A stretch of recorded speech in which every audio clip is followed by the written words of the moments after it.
Cora's voice wasn't the only thing that could coax a man into sin. Her eyes did, too. The delicate curve of her lips was like a hook, snagging Cole's very soul. A familiar heat pooled low in his belly, and his grip on her foot tightened. "Is the polish dry yet?" she asked. Cole brushed a finger over her toenail. "Yeah, it's dry." Suddenly, she flexed her foot, her freshly painted toes grazing the hard planes of his abs. She let out a soft sigh of appreciation.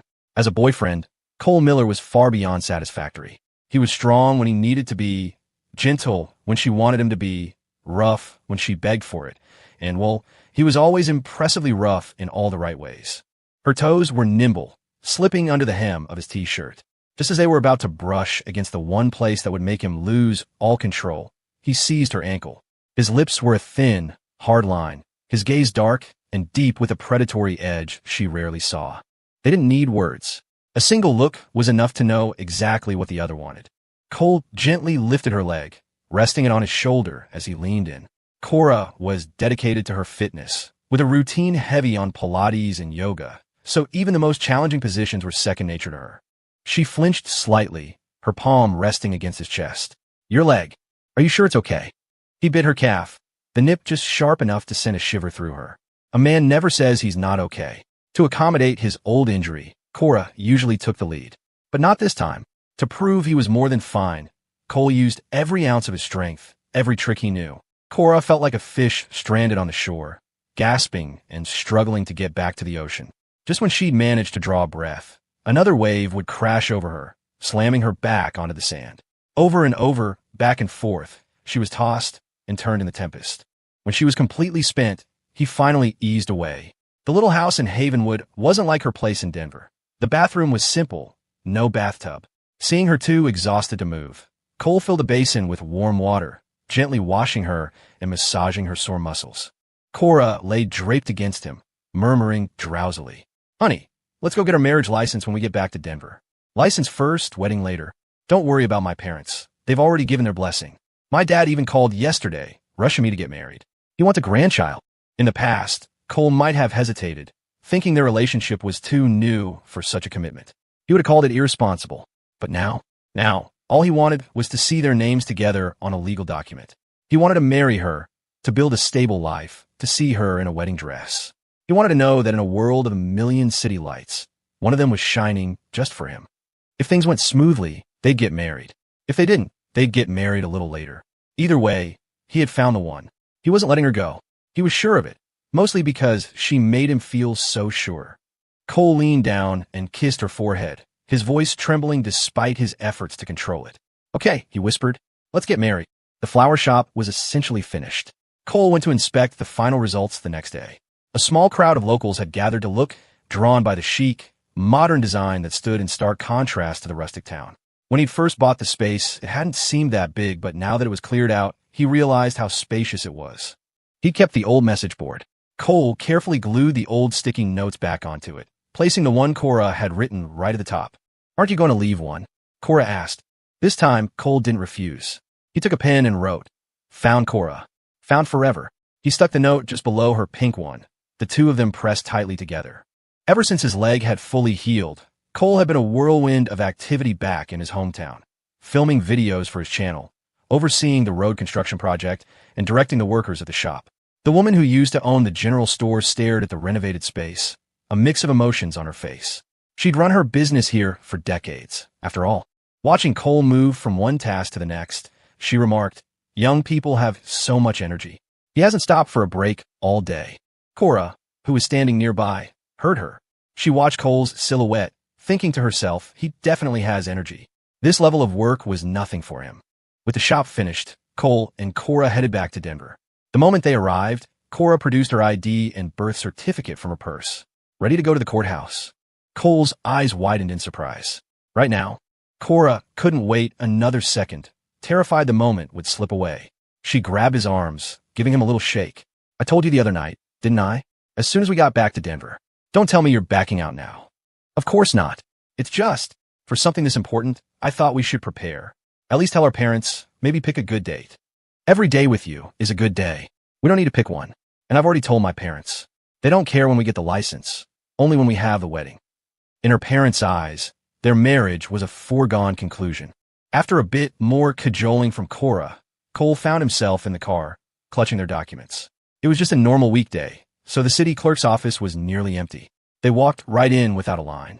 An employee took their IDs to make copies, then walked them through the process. They posed for a photo against a plain red backdrop, both wearing simple white shirts. Facing the camera, Cole was so nervous he could barely breathe. Cora secretly reached for his hand, lacing her fingers through his. The city clerk smiled, her tone pleasantly formal. Mr. Cole Miller and Ms. Cora Vance, are you both here today of your own free will to be joined in marriage? Cole and Cora answered in unison. We are. Marriage is a partnership of two unique individuals who bring out the very best in each other. It is a commitment to be lived out in the everyday, based on mutual trust, respect, and love. Do you both promise to uphold these values in your life together?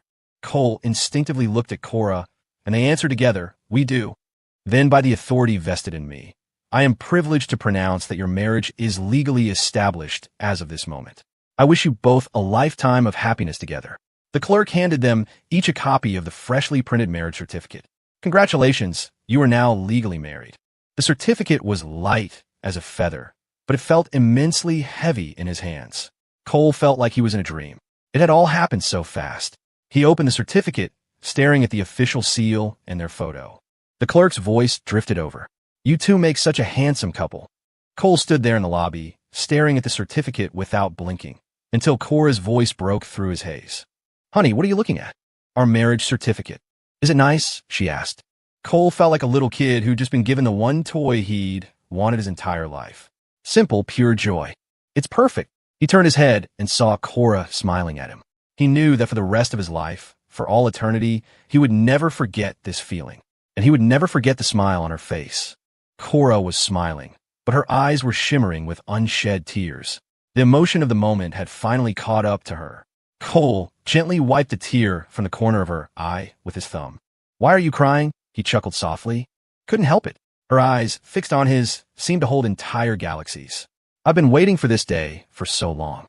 No one knew just how hard that wait had been. Seeing her cry, Cole felt his own eyes burn. He pulled her into his arms, holding her tight. Ms. Vance, it's my honor to be your husband. Cora pressed her face against his chest, listening to the rapid, powerful beat of his heart. It was a perfect day. With their brand new marriage certificate in hand, they found a nice restaurant for dinner, saw the latest blockbuster, and wandered through the downtown aquarium. By the time they left, the sky was dark. Spotting a flower shop, Cole went inside and picked out a few stems of the most vibrant peonies. Cora held the bouquet, walking beside him, playfully stepping on his shadow. Cole pulled out his phone. Now that we have the license, what should we tell our parents? Let's tell them tomorrow. They're probably busy right now. Why? They went to a wedding reception tonight. Cora glanced at the time. They're probably not even home yet. As they walked, Cole noticed Cora was intentionally slowing down, falling a step behind him. He glanced at her shoes. Are your feet tired? I'm not tired. You're walking so slowly. I thought your feet must be hurting. Cora stepped firmly on his shadow. I heard that if you follow the person you love and step on their shadow for 100 paces, you'll be together forever. Cole laughed. He never would have pegged the pragmatic Cora for a romantic superstitious. The streetlight cast their shadows to the side. He stopped. What number are we on? 99. Just one step left. Cole moved to Cora's right, and his shadow fell across her feet once more. 100, she announced, a smile she couldn't hide spreading across her face. She looked up at him. Okay, now my feet are tired. Without a word, Cole crouched down. Up on. I'll carry you. Cora looked at his broad shoulders and narrow waist, placing a hand on him before climbing onto his back. He stood up smoothly, carrying her with ease. The wind was picking up, rustling the leaves in the trees. The weather this time of year was unpredictable. A sunny afternoon could easily turn into a cloudy, chilly evening. Looks like it's going to rain tonight, Cora said, resting her head on his shoulder. Worried about his leg, she wiggled her own. Okay, you can put me down now. Just then, her phone rang. As her feet touched the ground, she pulled it from her purse. It was her mother. Mom, what's up? Eleanor's voice was frantic. Cora, Jenna's missing. Okay, calm down. Tell me what happened. Her mother took a deep breath. It turned out they had been at a wedding, and Jenna, who'd had too much to drink, had gone to a lounge to rest. Mr. and Mrs. Vance got caught up mingling and lost track of her. By the time they realized it, Jenna had slipped out. She didn't have her phone, and they had no idea where she'd gone. Cora remembered the call from Jenna a few days ago. The raw desperation in her sister's voice had been unmistakable. Knowing Jenna, she would probably come looking for her. Where could she have gone this late? She has no phone, no money. What if she's in trouble? Her mom fretted. She's been nothing but trouble since she was a kid. I knew we shouldn't have let her come with us today. Then a thought struck her. Cora, do you think she want to find you? Did she find out about you and Cole? Cora felt nothing. Jenna was no threat to her. She couldn't win an argument, much less a fight. Even if she knew, all she could do was throw a tantrum. Mom, Cole and I got our marriage license today. There was a stunned silence on the other end. Your what? Our marriage certificate, of course. You got married? So soon? Why didn't you tell me? The phone was on speaker, and her mother's slightly reproachful tone filled the air.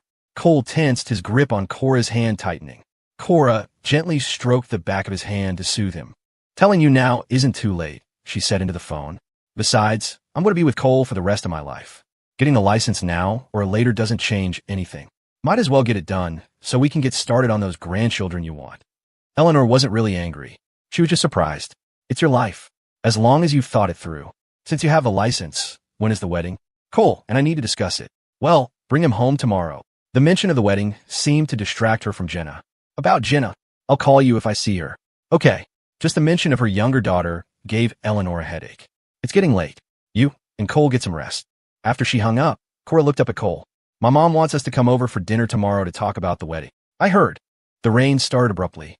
They got into the car just as the downpour began. Inside, it was quiet, a stark contrast to the storm raging outside. It had been raining most nights lately, sometimes quick showers, sometimes all-night torrents. The cold weather always made Cole's leg ache. He had been driving during the day, but now, for safety, Cora took the wheel. The rain intensified, blurring the windshield. The wipers swished back and forth furiously. Cole focused on the road ahead, peering through the deluge. In the distance, he saw a huddled figure in front of their gate. I think there's someone at the gate. The figure looked familiar. Even before they got closer, Cole knew it was Jenna. She was wearing a champagne-colored formal dress, sitting by Cora's front gate like a stray dog, curled up for warmth. She had been sitting there for nearly 3 hours, through dusk and now into the driving rain, forced to retreat under the small overhang of the gatepost. The temperature had dropped, and the wind whipped the rain around her. Shivering, she hugged her knees to her chest. Hearing the car approach, Jenna's head snapped up.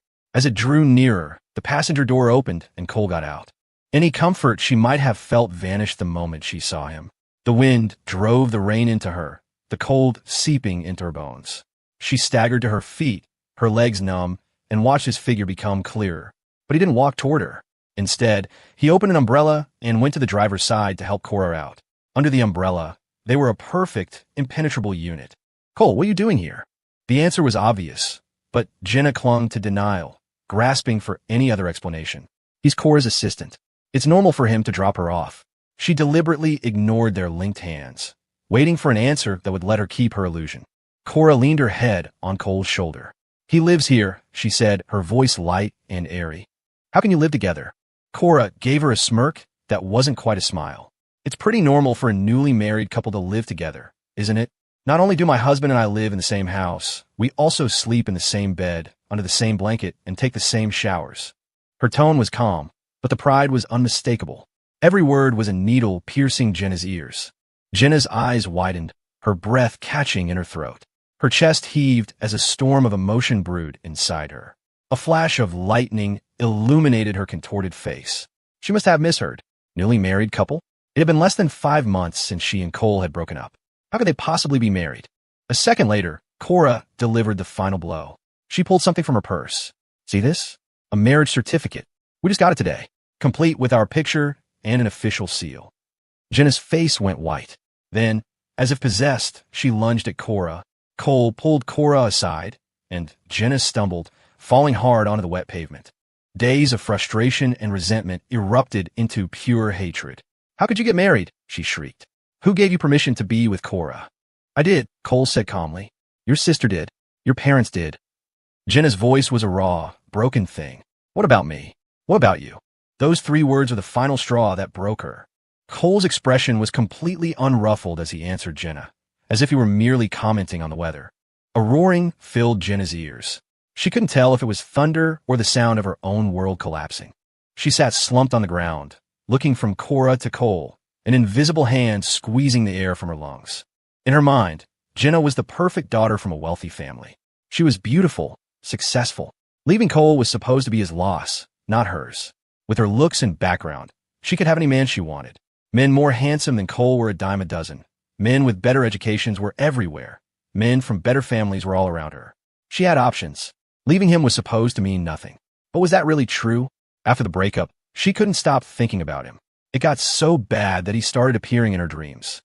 She remembered hearing someone say once that if you keep dreaming about someone, it's not because they're thinking of you or forgetting you. It's because they're so deep in your subconscious that your mind has to show them to you in dreams, reminding you that you never let them go. As lightning split the sky, the meaning of those words hit her. Tears streamed down her face, mingling with the rain. "How could you be with Cora?" she sobbed. "How long have we been broken up? Not even 5 months, and you're married to her. What was I to you? Have you forgotten everything that happened between us?" Jenna's eyes were bloodshot. "When you got together with Cora, did you ever once think about me? Cora's sister? Your ex-girlfriend?" she rasped. "Did you ever care about my feelings at all? How could you move on so fast? Were you in love with her the whole time? Did you ever even love me?" The porch light cast a long, sharp shadow from Cole's body, falling over Jenna like the blade of a guillotine. Cole was serious about every relationship. When he chose to be with someone, it was because he genuinely cared. Jenna's pursuit of him had been passionate and bold. The first time he'd ridden a Ferris wheel, it was with her.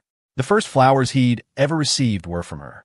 He'd never been publicly confessed to, never held hands like that, never had a girl come to his home before her. Even before they were together, Cole knew he and Jenna were on different paths. What had changed his mind? It was that night, under the moonlight, when he saw her helping his grandmother walk down a long, dark road. In that moment, he had truly wanted to spend the rest of his life with her. He and Jenna were like an extra credit problem where he knew the premise was flawed from the start, but he tried to solve it anyway, hoping to find the right answer from the wrong information. The one with regrets is trapped in the past. The one with a clear conscience isn't afraid to start over. He had never wronged her, so he could pick himself up and move on. How can you even ask such meaningless questions? Cole stared down at her. His silence said everything. "Jenna, trying to make the impossible work was the greatest respect I ever paid you." People these days treated relationships like collecting seashells on the beach. They see a prettier one and toss the one they're holding, only to realize at the end that the first one was the best. The realization dawned on Jenna, but it was too late. There were many men better than Cole, but no one had ever treated her as well as he had. Seeing him about to leave, Jenna scrambled forward on her knees and grabbed his jacket. "Cole, can you please give me another chance? I didn't know what I wanted. I shouldn't have ignored you, used you, hurt you. I'm sorry. Cole, I'm so sorry. I was wrong. I cared too much about what other people thought. I shouldn't have run out on our wedding. I shouldn't have abandoned you. I never thought there would be a car accident, that you'd get hurt. I never thought your grandmother would die. I regretted it the moment I left with Dylan. Nothing happened between us. Can we get back together, please? I won't even look at another man. I won't be difficult or throw tantrums anymore. We can get married, have kids. Cole, I love you. In all the days we've been apart, I've thought about you constantly. I dream about you. I'm begging you. Don't be with Cora. For the sake of everything we had, just give me one chance. Let me stay by your side and make it up to you." Jenna had never begged anyone like this in her life. Her expensive dress was smeared with mud. Her eyes were red and swollen, tears and snot running down her face. Her perfectly styled hair was a wet, tangled mess. She looked no different than a stray dog. Cole's face was like ice. Jenna should have apologized a long time ago. He had imagined the scene before, Jenna on her knees, crying, repenting, but now that it was actually happening, he felt no satisfaction, only disgust. A late apology is worth less than dirt. It accomplishes nothing but turning your stomach. Some things, when they show up after their time has passed, are just repulsive. Not to mention, the mistakes Jenna had made were unforgivable. If he showed even a flicker of compassion, it would mean he deserved everything that had happened. Stop disgusting me. Have some self-respect, some decency. Don't talk to me about what we had. When you have to bring that up, it just proves you have nothing else of value to offer. And keeping someone with no value around isn't called compensation. It's called a curse. He tightened his grip on the umbrella, his gaze fixed on her tear-streaked face, which looked like a melted scoop of ice cream. If you want to know what our time together meant, I'll tell you. It was a lesson. It was bad luck. If I could, I'd wish I had never met you. He let out a self-deprecating laugh. I used to be good to you, indulge you, spoil you, because I thought you were worth it. But after all this, I realized I was good to you not because you were good, but because I was, compared to your sister, you're average. Take away your family's money, and you're less than average. Even the best ice cream gets old if you eat it every day, he said, his voice dropping to a cruel whisper. Especially when it's a mediocre flavor that's already been licked by someone else. Pretty disgusting, right? His words were knives, each one aimed perfectly. He knew her weaknesses. He knew exactly what to say to hurt her the most. Language could be used to love, but it could also be used to destroy. Cole hadn't laid a hand on her, but she felt as if every bone in her body had been shattered. He yanked his jacket free. Jenna, losing her support, collapsed into a heap. The rain fell harder, a deep chill setting into her body. A sharp pain shot through her legs, so intense it felt like it was in her marrow. She couldn't even stand, could only watch as Cole and Cora went inside. "Don't you dare go!" she screamed, crawling after them like an animal. Realizing begging Cole was useless, she turned to Cora. "Cora, please," she pleaded. "I love him. I'm your sister. Can't you just let me have him?" Cora hated that word, let. She paused, turning back with her arm linked through Cole's. Cole isn't an object you can just get because someone lets you. With that, she unlocked the door and pulled Cole inside. The heavy door shut in Jenna's face. She stared up at it, tears streaming down her face, her screams swallowed by the storm. She sat on the wet ground, pounding on the door. "Cole, come out. I won't let you be together." At first, she shrieked, but her voice soon weakened into choked sobs. She pressed her forehead against the cold wood. "Don't leave me. Don't be so cruel to me." She knelt there for what felt like an eternity, until she saw a light turn on in a second-floor window. People always imagine the worst. Jenna was no exception. She couldn't stop her mind from picturing Cora and Cole alone together. Late at night, a newly married couple in the same house. It was impossible for nothing to happen. As Cora's sister, Jenna knew her well. Beneath that cool, composed exterior was a fierce possessiveness. Cora never let go of anything that was hers. She would mark her territory, stake her claim. And then, as Jenna looked up, she saw it. Two overlapping shadows in the second-story window. Cole placed the wet umbrella by the door. Cora immediately called her mother to let her know Jenna was at her house, and that they should send a driver to pick her up. Taking Jenna in was out of the question. Cora didn't even want to drive her home. The sight of her sister was an irritation. After hanging up with her mom, she called the front gate security and told them to come escort someone off her property. It was pouring, so it would take them a few minutes to arrive. "Are you cold?" Cole asked. "Want some ginger tea?" "I hate ginger. If you won't warm me up, there are other ways." Cora hooked a finger around his, a sly smile playing on her lips. A wedding night without a consummation feels incomplete, don't you think? The teasing touch sent a jolt straight to his core. Cole's hand closed around hers. They kissed, the sounds of Jenna banging on the door and ringing the doorbell a faint, annoying buzz in the background. After a moment, Cole swept Cora into his arms and carried her upstairs. He flicked on the bedroom light, illuminating the floor-to-ceiling window. It was designed for privacy. You couldn't see in during the day. But at night, with the lights on, it offered a clear view from the outside. To prevent any peeping, there was a sheer white curtain behind the main drapes.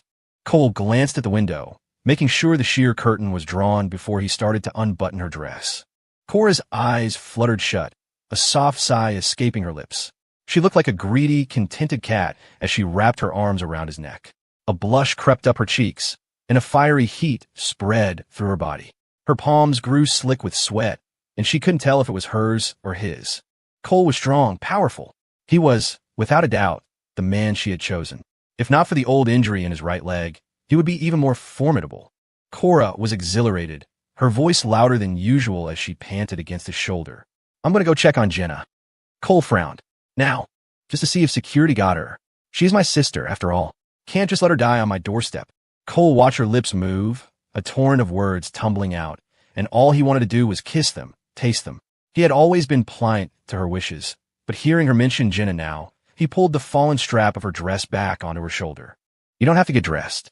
I'll just look from the window." She'd almost forgotten the bedroom window looked directly out over the front gate. She could see everything perfectly, and if not, there was always the security camera feed. "My legs feel like jelly. Can you carry me over there?" she purred, melting against him. He was putty in her hands. Before his brain could catch up, he had already lifted her. At the window, Cora carefully pulled back a sliver of the sheer curtain. Down below, she saw Jenna, hunched over like a shrimp, staring right up at her. Their eyes met for a second through the glass. My dear sister must see me, Cora thought with a smirk. She wondered what, exactly, Jenna was seeing from her perspective. Different angles create different stories. Through a blurry window, two overlapping shadows could have a powerful impact. A laugh bubbled up inside her. Cora was not a generous person. She was petty, and she held a grudge. Cole stood behind her, his strong arms wrapped around her chest and stomach, holding her securely. Suddenly, Cora spun around, grabbing the collar of his shirt. She rose on her toes, pressing her hot lips against his. Cole stumbled back a step, his hand landing on the cool glass of the window, bringing them even closer. Even without looking, Cora could feel Jenna's hateful gaze burning into them from below. Jenna's presence was like a catalyst. Instead of dampening their mood, it ignited it. Cora's hand slid up to Cole's ear, gently pinching his earlobe. It was soft and fleshy, the kind of ear that was said to bring good fortune. She stood on her tiptoes, her calves tight, her knees weak, feeling as if she were standing on cotton, held up only by his strength. While kissing Cora, Cole kept an eye on the scene below. His palm was flat against the glass, clearly visible to Jenna. Behind the curtain were two figures, their forms blurred from the outside. What kind of act required them to be pressed so close? What position were they in? What were they doing? Was this some kind of live show stage just for her? The security guards finally arrived with an umbrella. The two shadows in the window vanished. "Miss," one of the guards said sternly, "you are disturbing one of our residents. Please come with us." Jenna didn't move, her head still tilted up toward the second floor. The guards followed her gaze, but saw nothing. When she refused to budge, they had to use force. Each guard took an arm and dragged her away. The sound of the rain hitting the umbrella was like water thrown into a hot frying pan, a chaotic sizzle. Jenna was soaked to the bone. Her hair was plastered to her face, rainwater running into her eyes and spilling out the corners. She couldn't tell if it was rain or tears until she tasted salt on her lips. Her body was freezing, but her eyes burned with a feverish heat. The cold made her legs tremble, and when she tried to straighten them, a pain like a steel needle shot through her knee. The agony was so intense, she stumbled and fell hard. Lying on the ground, she finally broke, tears falling in heavy drops. It felt just like when she had first injured her legs, the same despair, the same helplessness. In that moment, Jenna finally realized what a good person she had lost. Cole was optimistic, brave, passionate. He was gentle and caring. It was impossible not to love him. Falling for him was just a matter of time, and she, in her arrogance, had missed her chance. She watched as the curtains on the second-floor window were drawn shut, so tight that not a single sliver of light escaped. Inside, Cole said to Cora, "Security took Jenna away." "You saw?" "Yeah."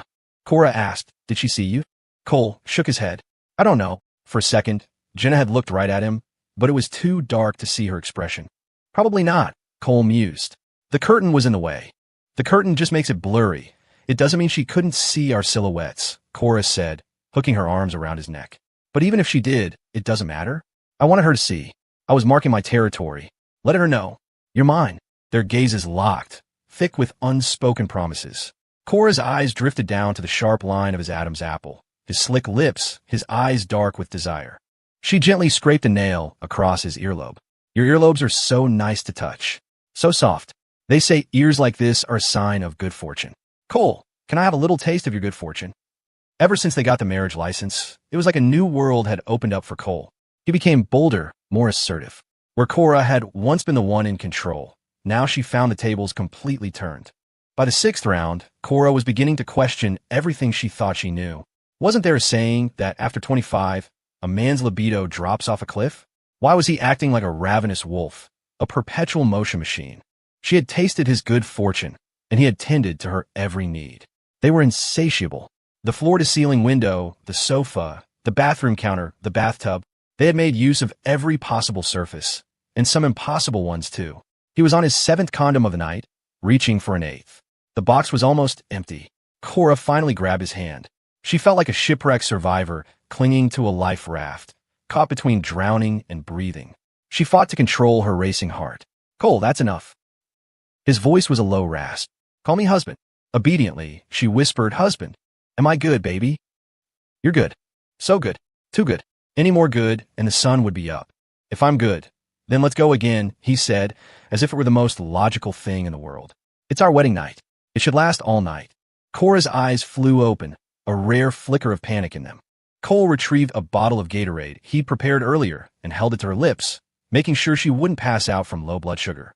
The sight of his preparedness sent a shiver down her spine.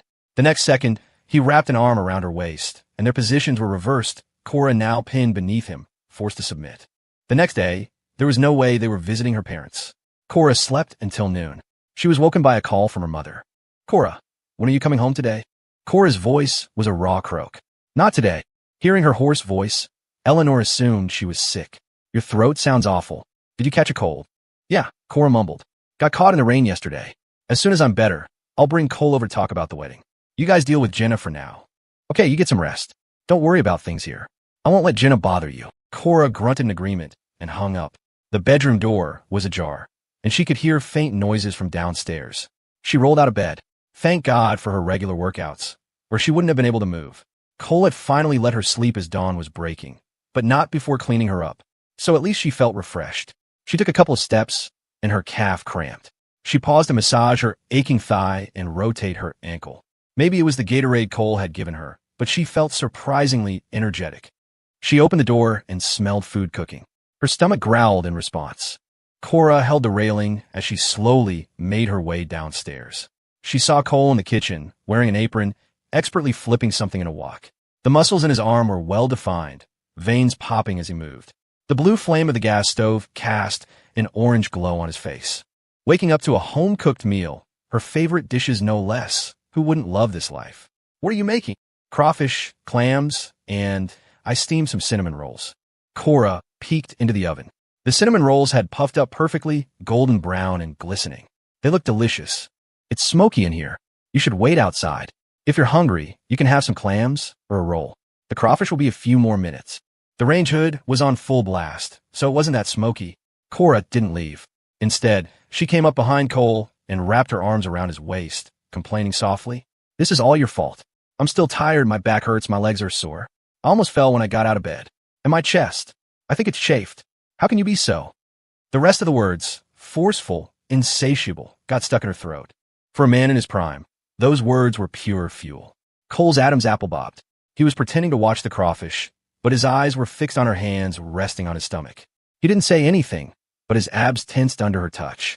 Cora snatched her hands back as if she'd been burned, her eyes darting away. "I'll just go wait outside. Where do you think you're going?" Cole caught her wrist, lacing his fingers through hers and pinning her against the refrigerator.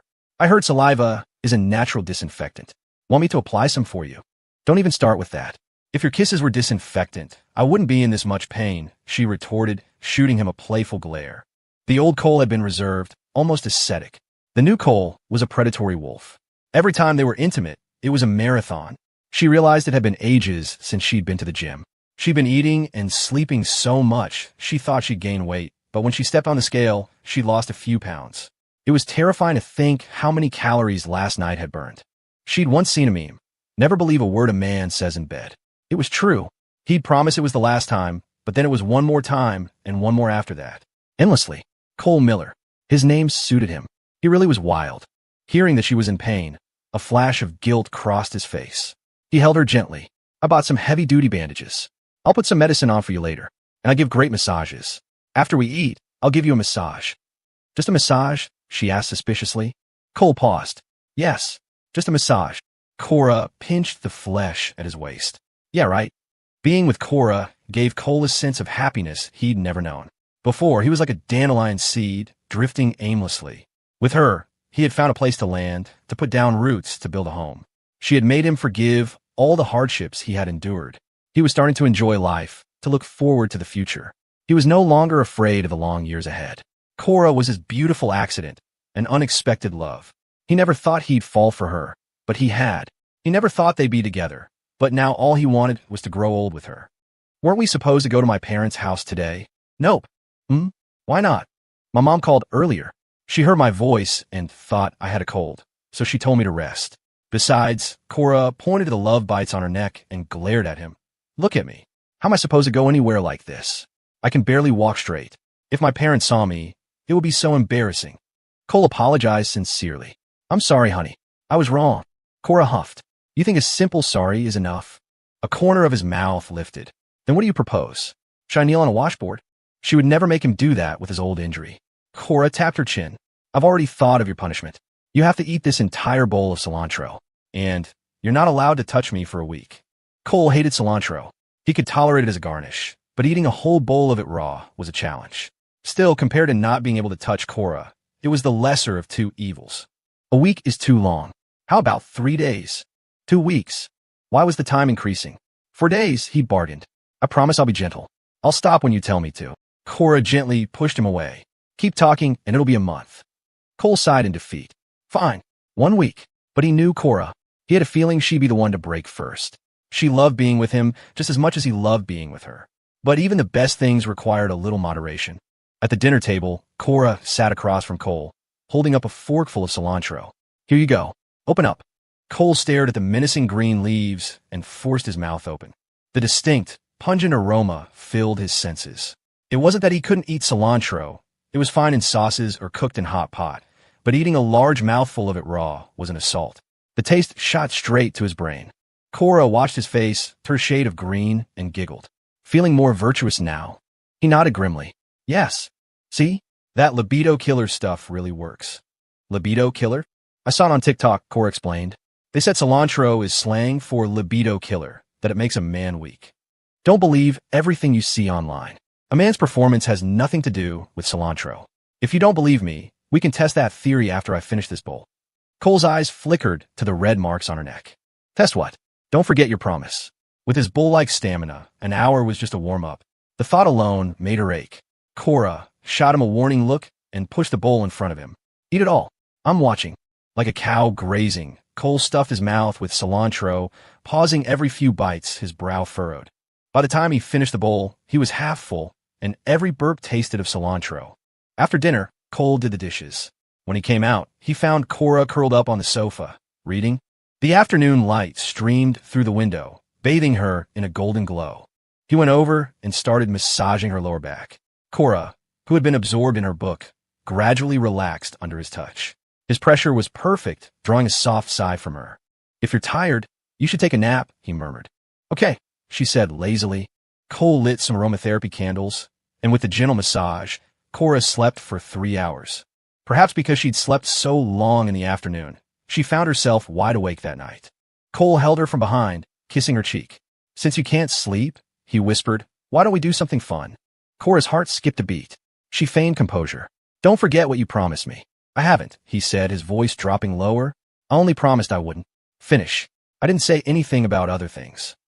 He gently turned her face toward him and captured her lips, kissing her until she was breathless. Cora could feel his hard arousal pressed against her. Aren't you uncomfortable? She gasped. Excruciatingly. But I can handle it. Think of this week as storing up energy. Storing up energy sounds vaguely threatening coming from you. Cole admitted it freely. It means exactly what you think it means.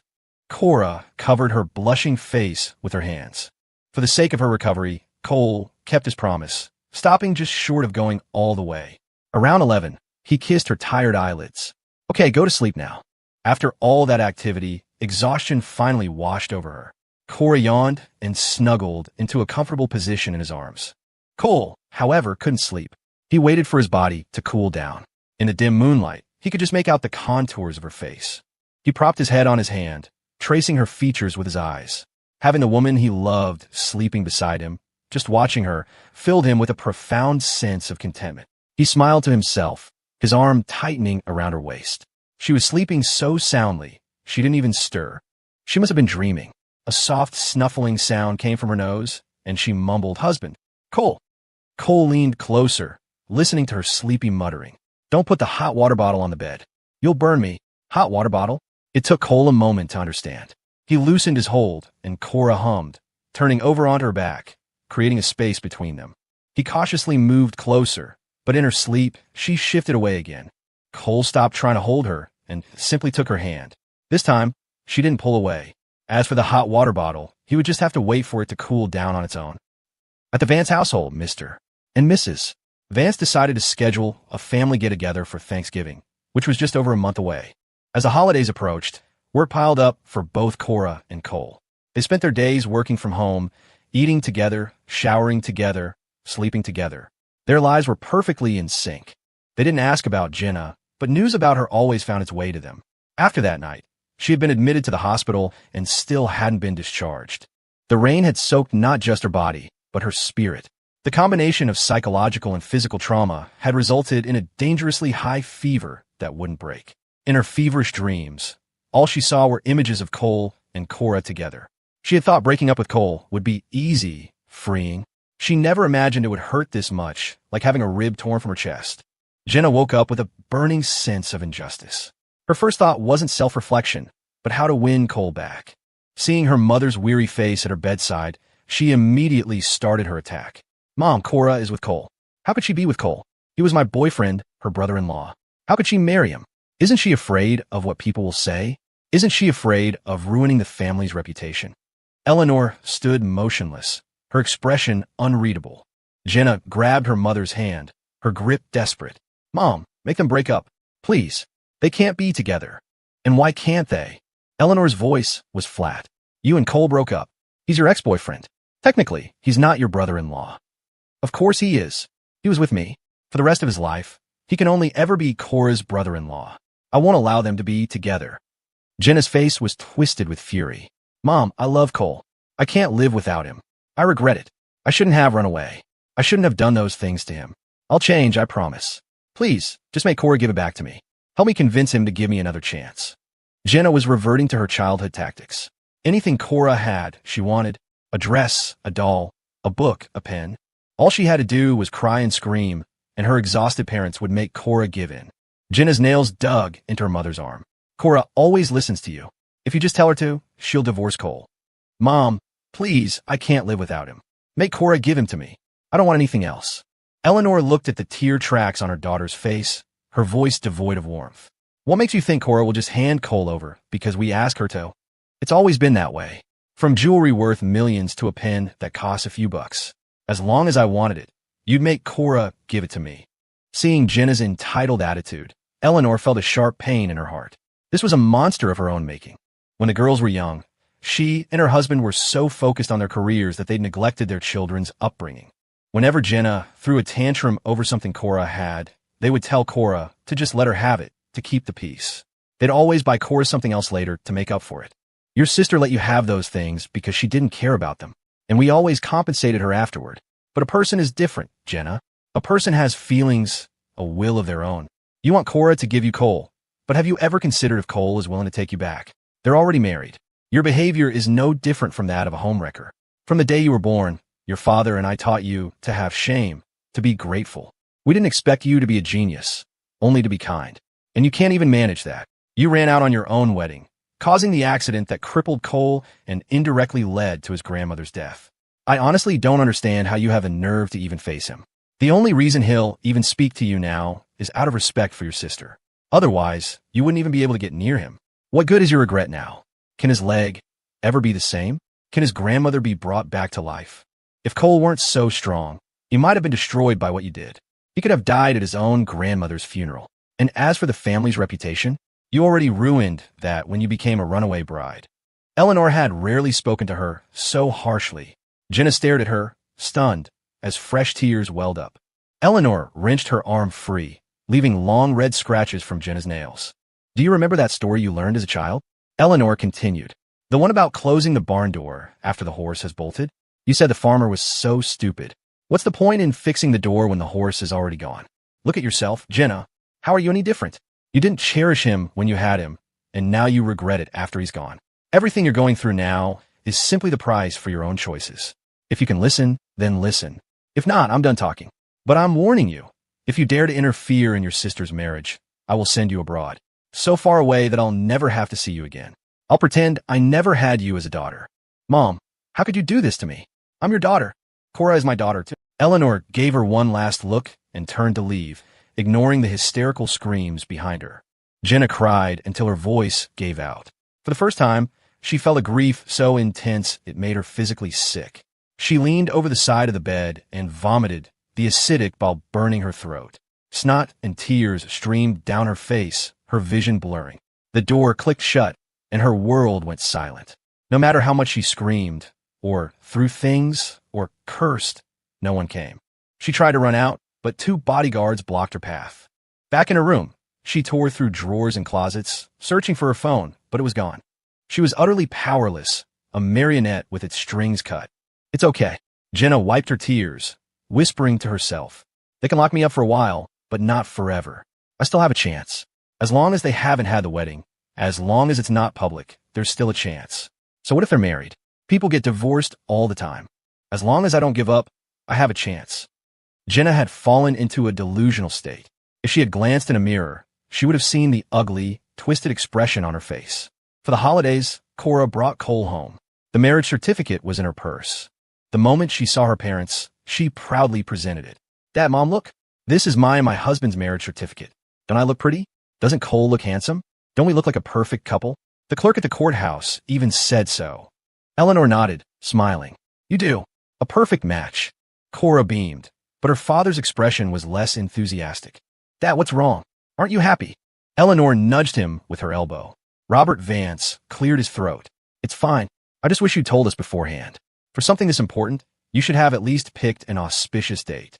Though he had accepted Cole, the sight of the certificate and Cora's complete devotion to him still stung. It was the classic jealousy of a father losing his little girl. Cora linked her arm through Cole's. As long as I'm with Cole, every day is a good day. Besides, her voice turned cold. Should I have waited for someone to come and try to steal him from me? It was obvious who she was talking about. At the mention of Jenna, her father fell silent. The weather had turned cool, with rain for several days straight. Just last week, people were in shorts. Today, everyone was in long sleeves. Cora breezed into the living room, showing the certificate to everyone. Alfred, look at my marriage certificate. Maria, look, isn't mine different from yours? After her tour, she sat on the sofa, fanning herself with it. Cole stayed by her side, watching her giddy excitement.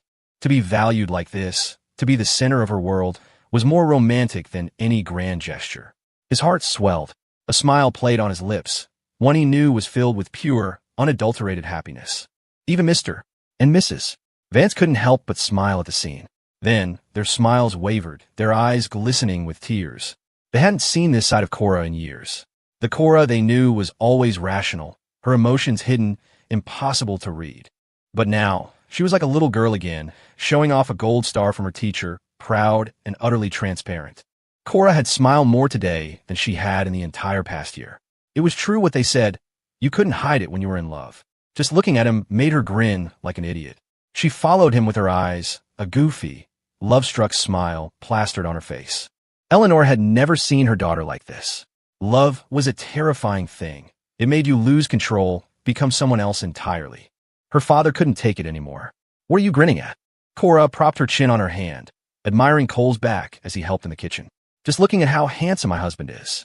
Her father's expression was pained. So cheesy. Like you were never cheesy with Mom. Not like this. Despite his words, he was happy to see the change in her. All parents wanted was for their children to be happy. Later, he called Cole over for a game of chess, using it as an opportunity to ask about his work. Cole reported his progress, his approach to business as meticulous and steady as his chess game. He had already established his own game development company, and it was turning a good profit. At this rate, it would be ready to go public within 2 years. With the license secured, the next step was the wedding. For now, only their immediate family knew. To avoid any negative impact on the Vance family's business, Cole and Cora decided to hold the wedding next year. It would be a simple, low-key ceremony. So when are you planning on having kids? Her father asked, getting to the question he really wanted to know. After the wedding, probably. He and Cora were always careful. Once they were settled after the wedding, they could start trying. Her father did the math. That meant he had to wait another year or 2 for his grandchild. He was already thinking of names. After establishing his company, Cole had his lawyer draft a stock transfer agreement. He signed over the majority of his shares to Cora, keeping only 5% for himself. This gave her absolute control of the company. He had started it for her, and the money it made was hers. He was just an employee with a 5% stake. There was a saying online, the way to know if a man loves you is to see if he gives you his time and his money. Where his money goes, his heart goes. This was Cole's way of proving his love, by giving her everything he had. Cora looked at the contract. You gave me this many shares? What did you leave for yourself? 5%, he answered honestly. He kept that small amount so he would still have authority with his employees. I've already had it checked. There are no issues. Take a look, and if there's anything you don't like, I'll have the lawyer change it immediately. Cole knew exactly what this transfer meant, the risks and consequences, but he had signed it without hesitation. This was how he loved, sincere, passionate, holding nothing back. But as Cora stared at the precious document, Cole felt it still wasn't enough. Cora put the contract down. I'm not signing it. Why? Cole looked alarmed. Is there a problem? Of course there is. If this is business, then we do it by the book, and I only take what I've earned. If this is about love, then I don't need this to prove it. Cole, remember what you said? Love is about mutual attraction, about meeting each other halfway. So, rather than you using this to prove you love me, I'd rather you have a safety net. She pushed the contract back toward him. This is your foundation, the result of your hard work. A man with a solid foundation is a confident man, and a confident man is the sexiest man. I don't need this money. I can make my own. To be honest, I'm much more interested in your body. The word might have sounded cheesy from someone else, but from Cora, they were a breath of fresh air. Cole's heart skipped a beat. Then I'll have a new contract drafted as a dowry. Within a reasonable scope, Cora accepted. If she refused everything, it would only make him feel insecure. With the contract renegotiated, they started planning the wedding. It was October, so they decided on a date in April or May of next year, when the weather would be perfect for a wedding dress. There was plenty of time to prepare. They could get the dress custom-made and take engagement photos. Cora wanted outdoor shots, one session in the spring and one in the winter. Sunny days among the flowers, and snowy mountains with stark branches. It was a beautiful plan. Reality, however, had other ideas. In mid-October, Cora found out she was pregnant. Her period was late. She bought a pregnancy test from the pharmacy downstairs. When she saw the 2 red lines, she froze. She took a picture of it and opened her text with Cole, carefully composing a message. When are you off work? Might be late tonight, around 9. Don't wait for me for dinner. I have good news to tell you when you get home. Can you give me a hint so I can be happy in advance? Nope. You have to wait. Fine. Cora ate more than usual for dinner. Afterward, she lay on the sofa, watching a movie. By 8 o'clock, she was getting drowsy. She yawned, pulled a blanket over herself, and fell asleep. She was woken by the sound of the front door opening. Footsteps grew closer until they stopped in front of her. Cole crouched down, admiring her sleeping face. She looked like a harmless kitten, curled up with her hands tucked under her cheek. Her face was flushed from sleep. He noticed she was clutching something in her hand. Just as he leaned in for a closer look, she woke up. Honey, when did you get home? Just now. Cole reached for her. Let me carry you to bed. No, wait. Cora sat up abruptly and held out the pregnancy test. Look, do you know what this is? Cole stared at the 2 lines. He thought about her text message from earlier. He had a guess, but he didn't dare believe it. His voice was tight. What is it? Cora explained patiently. It's a pregnancy test. 2 lines mean I'm pregnant. There's a little baby in my belly. Congratulations, Mr. Miller. You're going to be a dad. Cole took the pregnancy test from her, staring at it as if it held the secrets of the universe. After confirming it was real, the first thing that came wasn't joy, but tears. He pulled her into a fierce hug, burying his face in her neck. Cora, thank you, he choked out. Thank you for saving me that day. Thank you for giving me a home. After his grandmother's death, he finally had family again. His hot tears soaked her skin. Cora just held him, the warmth of their bodies a comfort against the mid-October chill. She stroked his hair. Lift your head. He did as she asked. Looking at his red-rimmed eyes, she felt a familiar stirring. Honey, you're so handsome when you cry. She leaned in and kissed the corner of his eye. There's no need for thank you between us. I love you. I'm happy. The pregnancy wasn't planned. Their original timeline was marriage first, then kids. But this baby was a complete surprise. Of course, it wasn't immaculate. While they were usually careful, there were occasional oversights. Like that time in Havenwood back in September. One night, they ran out of condoms, and things were already too heated to stop. All she remembered was a night of pure, reckless abandon. She hadn't taken a morning after pill because she was allergic to some of the hormones. She wasn't opposed to having a child. If it happened, it happened. But at the time, to put Cole's mind at ease, she told him it was her safe period. And it was, she just hadn't expected him to be such a sharpshooter. Should we go to the doctor to confirm? He asked. Tomorrow. You have to fast for the first appointment. The whole day felt like a dream. Now that they knew which night it had happened, they could calculate how far along she was. The first trimester was the most delicate. The thought of how physical they had been just a few days ago filled Cole with a retroactive fear. He was flooded with relief that she and the baby were okay. The next morning, Cole drove Cora to the hospital. The results confirmed it. 5 weeks pregnant, all vitals normal. The doctor gave them a long list of instructions. Moderate exercise only, no strenuous activity. Maintain a positive attitude. As for intimacy, it was off the table for the first trimester.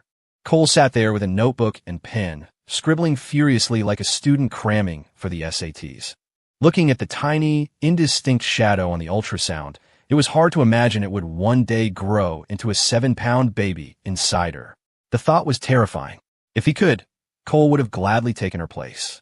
Cora was nervous too, but mostly she felt a sense of wonder and joy. She knew the biology of it, but it still felt like a miracle. Cole shared the news with her parents. Mr. Vance was so stunned, he actually slapped himself to make sure he wasn't dreaming. When the sting confirmed it was real, he held up his phone and laughed at the ceiling. I'm going to be a grandpa. I'm having a grandchild. Just a few days ago, he was pestering them about it.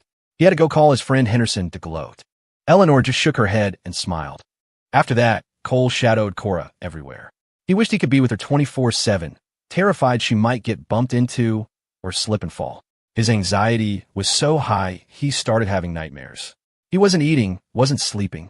Anyone who saw him would think he was the pregnant one. Cora, on the other hand, went about her life as usual, striding through the office with her usual confidence.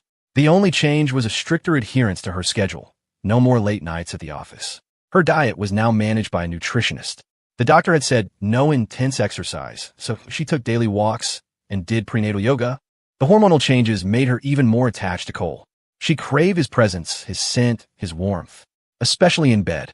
The desire was overwhelming. Unfortunately, it was all look, no touch. It drove them both crazy. She would tease him until he was burning up, forcing him to take a cold shower. Cora would stare at her flat stomach and sigh. How many more months of this? However, she did find other ways to pass the time. She loved watching him shower or having him try on different outfits for her. A doctor's coat, a CEO's suit, a pilot's uniform, a bodyguard's tactical gear, a butler's tuxedo. She'd watch him put them on, take them off, and then, well, it was stimulating. So stimulating, she even got a nosebleed once. And Cole, bless his heart, went along with all of it. Whatever she asked, he did, often exceeding her expectations. It was embarrassing at first, but he got used to it. It even became a way for them to de-stress. Because of the pregnancy, the wedding was moved up. The family decided to hold it before the new year. Cole's new house was almost ready. He took Cora to see it. It was a smart home, filled with the latest tech. The door's passcode was their wedding date. He gave her the tour. Electric massage sofa, for when you're tired after work. I'm going to plant flowers on the balcony. This wall can be for your books. You can sit here and read. This is the master bedroom. I had the bed custom made. It's huge. This is the office. You can use the big screen for video conferences. I made 2 zones, a big one for you, a small one for me. We can go to the media room across the hall when we need a break. And this room. Cole led her to another door, pausing to glance at her stomach. Cora understood instantly. For the baby? Yeah, he said. I haven't bought any furniture yet. We can pick the colors after the baby is born. Pink for a girl, blue for a boy. I also set up a pet room. Do you like pets? Cora nodded. We can bring Daisy to live with us. That was exactly what Cole had been hoping for. So what do you think? Cole asked. Is there anything you want to change? Cora looked around. It's perfect, just like I imagined. But there is one thing I'd like to change. What's that? Cora led him to the bedroom. I want to add some mood lighting in here. And the bathroom. What about the bathroom? The layout was the same as her current place, with the bathroom visible from the bed. I want to replace the door with a glass one. That way she could watch him. The idea had come to her because lately, Cole had been locking himself in the bathroom for half an hour at a time. She knew what he was doing in there. It frustrated her that he wouldn't just do it in front of her. So stingy. Cole looked at her, wanting to pry open her skull and see what was going on in there. A transparent door might not be a good idea. What if someone sees? Who just walks into someone else's bedroom? We can put a fingerprint lock on the bedroom door just for us. Suddenly, an idea struck her. Do you think they make a door that's a mirror on the inside, so the person inside can't see out, but the person outside can see in? If we layered 2 of them, it would look like a normal shower door. She looked at him with wide, hopeful eyes. Don't you think it would be exciting to shower together, watching ourselves in a mirror? It was exciting. Just the thought of it made his blood run hot. If you like the idea, I'll look for one. Cora stood on her toes and planted a kiss on his cheek. Thank you, husband. You're the best. The wedding preparations moved forward quickly, sending invitations, arranging decorations. Mr. and Mrs. Vance sat on the sofa, discussing the guest list. Cora said she wants to keep it low-key, Eleanor said. The guest list can be low-key, but the venue can't be, Robert argued. Otherwise, people will compare it to Jenna's wedding and think we're playing favorites. Eleanor conceded the point. Jenna's wedding had been a lavish affair. I want to invite my old classmates, Robert said. I gave gifts at all their kids' weddings. It wouldn't be right not to invite them. I've already made the list of relatives. See if I missed anyone. What about your friend from the club? Robert asked. Already on the list, Eleanor said. And what about your business partners? Old Man Henderson and the others. Robert nodded. Definitely. At this rate, we're looking at 40 tables. So much for low-key. Who's getting married? A voice drifted down from the stairs. It was Jenna. She was wearing a simple blue dress, looking pale and fragile under the light. They hadn't tried to hide the wedding plans from her. Still, her sudden appearance startled Eleanor. Your sister and Cole are getting married, Eleanor said, standing up. They've set the date for December. Jenna swayed, gripping the banister for support. Her parents watched her nervously, bracing for an outburst. But, surprisingly, Jenna remained calm. No questions, no tears, no yelling. She took a staggering step back and slowly turned around. Eleanor looked at her, retreating back. Jenna, she called out, your sister is pregnant. Jenna's back stiffened. After a long moment, she disappeared into her room without a word. Everyone hoped that Jenna would find a way to move on. It was ironic. She was the one who had played with someone's feelings, the one who had walked away. But in the end, she was the one who couldn't let go. Even she wasn't sure if what she felt for Cole was love or just a bitter sense of loss. Now, whenever she closed her eyes, she saw him, his past kindness, his current cruelty. She had tricked herself into believing that if she waited long enough, she could win him back, that she would see the day he and Cora broke up. Instead, she got a marriage license and a baby. So this is what it felt like to be abandoned.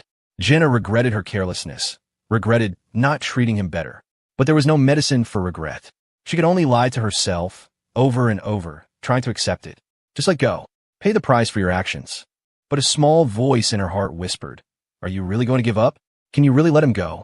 Jenna stumbled back to her room and slid down the door, slumping to the floor. The sky outside was gray and overcast. It was going to rain again. She felt a destructive urge. Her eyes scanned the room and landed on a photo album on the shelf. She opened it. There were a few pictures of her and Cora together. She pulled them out and took a pair of scissors, neatly cutting Cora out of each one. She moved to the photo wall, her hand trembling. She attacked the pictures with a vicious energy, her expression a mask of fury and pain. The shredded pieces of Cora's face fell to the floor like confetti. It's okay, Jenna muttered to herself. As long as I don't give up, I can find a chance. So, they're having a wedding? What if there was a little accident? Would the wedding still happen? She looked at the scissors in her hand, and a slow, cold smile spread across her face. At dinner that night, Jenna spoke to her parents in a calm, reasonable tone. Mom, Dad, I've been thinking. I want to go traveling for a while. See some new places, meet some new people. By yourself? Eleanor asked, concerned. Jenna smiled sweetly. Yes. Don't worry. I won't go anywhere dangerous. I just need a change of scenery, a new perspective. Her father put down his chopsticks.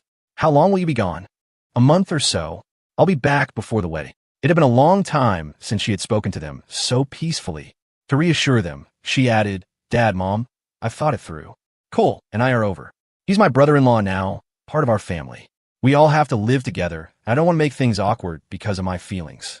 Eleanor Vance was nervous about Jenna traveling so far on her own, but she knew that keeping her cooped up in the house wasn't the answer. A person could get sick just for being confined. With the wedding so close, she didn't want any more trouble.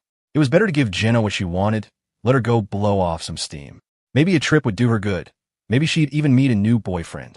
The fastest way to get over one relationship was to start another. The final decision, however, rested with Robert.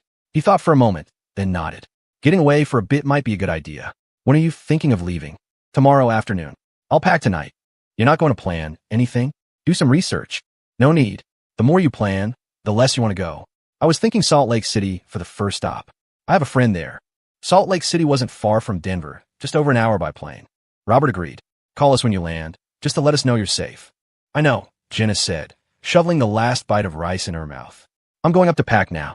Not long after Jenna left, Maria, the housekeeper, approached the table hesitantly, holding a pair of scissors and a bag full of shredded photographs. Mr. Vance, Mrs. Vance, you should see this. Robert squinted. What is that? They're cut-up photos. All the pictures of Miss Cora from the photo wall upstairs have been destroyed. It was obvious who had done it. Robert's expression hardened, his anger palpable. He had actually thought Jenna was ready to move on, but instead, she'd resorted to such a childish act of revenge. Cora's pictures were sliced to ribbons, the sheer violence of the cuts a testament to the rage behind them. Robert started to rise from his chair, but Eleanor pulled him back down, shaking her head. Let it go. She's leaving tomorrow. It's normal that she's having a hard time accepting this. Once she was out in the world, meeting new people, seeing new things, maybe she would change. Just as Jenna herself had said, a change of scenery could mean a change of heart. Her extreme behavior was probably a result of her environment. Eleanor tugged Robert back into his seat. Just let her be. With the wedding so close, let's not fight. It's bad luck. Robert had been holding his breath with fury. After hearing his wife's words, he let it out in a long sigh. Fine, you're right. I just hope this trip actually helps her. 2 weeks after Jenna left, Cole and Cora finalized their wedding date, December 20th, 1 month away. Cora wanted a simple, low-key wedding, nothing ostentatious. She didn't want a huge guest list. Following her wishes, Cole consulted with Robert and Eleanor, and they scouted several potential venues. They finally settled on a private, luxurious lakeside estate in the Rockies outside Denver. The planning was a whirlwind of details on a tight schedule, requiring a massive investment of manpower and resources. Cora, focused on her pregnancy, was excused from all duties except for her dress fittings. Cole handled everything else. At 14 weeks pregnant, Cora was eating well and sleeping soundly, with no morning sickness. The baby was still small, not affecting the fit of her wedding gown. The satin material shimmered with a pearlescent glow under the lights, her waist still slender and defined. 2 weeks before the wedding, they went to the estate to take their wedding photos and do a final inspection of the grounds. Cora had told Cole to handle everything, but once she was there, she examined every last detail with a fine-toothed comb, from the ceremony's flow and the reception hall's decor to the cake that would be served. Cora had been calm until the moment she put on the wedding dress. Suddenly, the nerves hit her. In public, she was the formidable Ms. Vance, unflappable in the face of any crisis. But with Cole, she would soften her voice, playfully beg for sympathy, and show him the most vulnerable parts of herself. She made no effort to hide her anxiety, and Cole, every time, would patiently soothe her, even when he suspected she was putting on a bit of show. 3 days before the wedding, Jenna returned. She had been gone for nearly 2 months, and no one was entirely sure where she'd been. She came back with a tan that made her skin look sallow. This time, facing Cole and Cora, she didn't lose control. She wore a gracious, appropriate smile. She glanced at Cole for a second before looking away, then, in front of her parents, called him brother-in-law. It was a rare family dinner. The last time they had all eaten together was back in May, over half a year ago. At the table, Jenna listened quietly as they discussed the wedding. The atmosphere was surprisingly harmonious. Eleanor asked cautiously, as if treading on eggshells, Jenna, where did you go all this time? Did you have a good time? Was it fun? I went to a lot of places. I made a lot of new friends. I'm doing much better now, and I'm ready to start a new life. Jenna recounted in detail where she'd gone and what she'd done. She spoke with enthusiasm, and seeing this change, Eleanor finally felt a sense of relief. If Jenna could truly move on, it was better for everyone. As for Cole, his attitude toward Jenna was that of a familiar stranger. She was no longer important to him. The lingering resentment had finally faded with time. Jenna was smart enough not to bring up the past. But for Cora, the atmosphere was too calm. So calm it was unsettling, like the eerie quiet before a storm. Whenever things seemed too good to be true, they usually were. Knowing Jenna, Cora was certain she wasn't the type to just give up. Under the table, Cole reached for her hand, lacing his fingers through hers and gently stroking the back of her hand with his thumb. Cora wasn't one to smile often, but whenever Cole was near, she couldn't help it. Jenna suddenly asked, Cora, how many months along are you? 3 months. Are you showing yet? Not really. Aren't the first 3 months the most unstable? Is your morning sickness bad? Will it affect the wedding? Jenna's gaze drifted to Cora's stomach, her concern feigned. Cora rested a hand on her belly. He's being very good. Quiet, just like Cole. I haven't had any trouble at all. She finished with a slight raise of her eyebrows, wondering what kind of game Jenna was playing. That's good, but you still need to be careful. When the baby's born, he'll call me Aunt Jenna, and I'll give him a huge present. Jenna's words sounded caring, but deep in her eyes, there was an unmistakable chill. She had proposed a trip to lower their guard.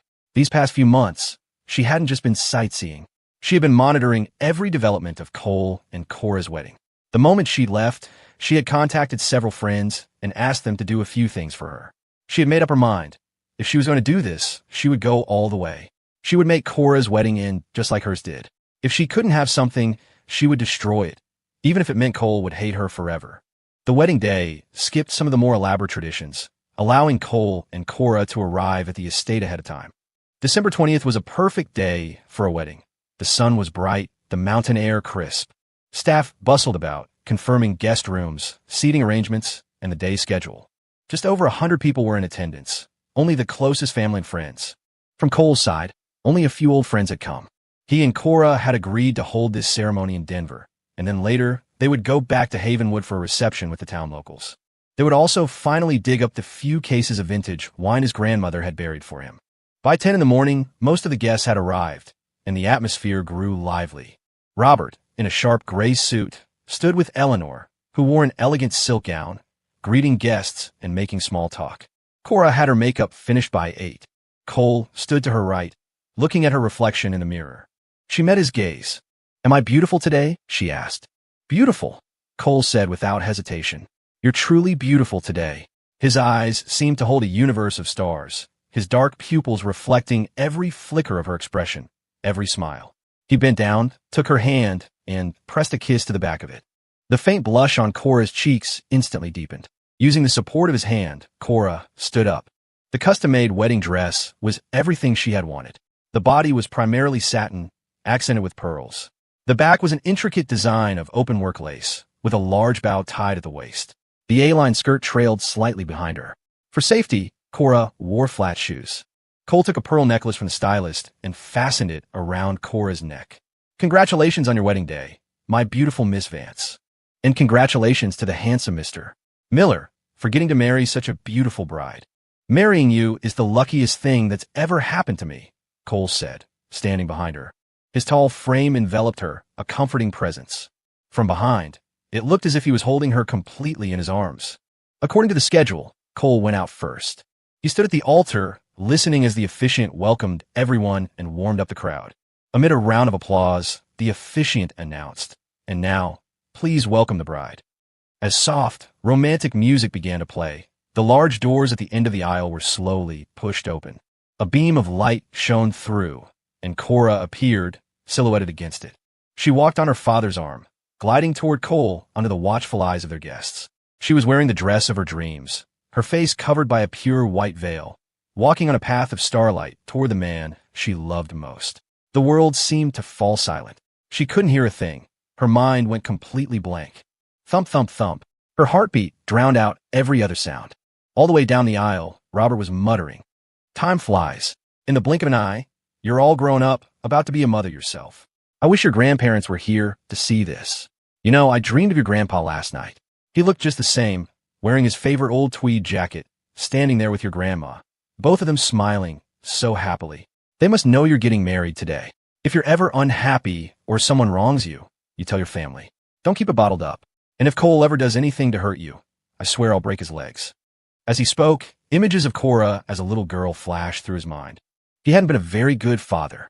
When he was young, he was so focused on making money that he had left Cora with her grandparents, only bringing her to live with them when she was in 4th or 5th grade.